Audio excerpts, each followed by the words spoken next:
આજે તો બનાવવાનું હતું આપણે મગનું શાક। તો હેલો ગાઈસ, ગુડ મોર્નિંગ, જય માતાજી। તો સવારમાં ઉઠીને આપણે મગ બાફવા મૂકી દીધા છે કુકરમાં ને આપણે બનાવવાના હતા ભાત। એટલે હું ગઈ ઘરમાં તપેલી લેવા અને પછી બનાવવાના હતા આપણે ભાત। એટલે આપણે ઘોડામાંથી તપેલી લઈ લીધી અને પછી કાઢવા ગઈ ભાત બનાવીને આપણે બનાવવાની હતી રોટલી। આમ તો ભાત સાથે રોટલી અમને બધાને ભાવે જ છે, પણ અમારે ગડ્ડુના પપ્પા માટે થઈને રોટલી બનાવી પાડે, કારણ કે બધા અમે તો ભાતને શાક ખાઈ લઈએ પણ એમને રોટલી વગર ના ચાલે। એટલે આપણે મસ્ત પાણી નાખી દીધું ભાતમાં ને ભાત મસ્ત ધોઈ નાખ્યા। પછી આપણે ભાતને મસ્ત ધોઈને પાણી નાખીને ગેસ ઉપર બાફાવા મૂકી દીધા।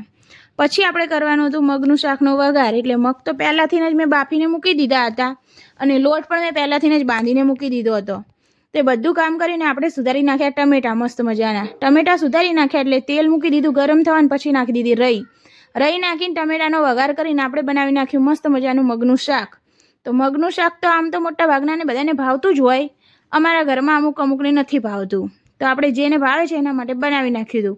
પછી આપણે મગનું શાક બનાવી નાખ્યું મસ્ત મજાનું ને આપણે બનાવવાની હતી રોટલી। તો રોટલી થપ્પો બનાવી નાખીને એક રોટલી બાકી હતી બનાવવાની। મને લાગી હતી બહુ ભૂખ, એટલે આપણી બાજુમાં પડે ત્યાં મગ બાફેલા, એટલે આપણે કરી દીધું ખાવાનું ચાલુ। તો મગ બફાઈ ગયા, ખાવાનું ખતમ કરીને પછી આપણે આપી દીધું બધાને ખાવા।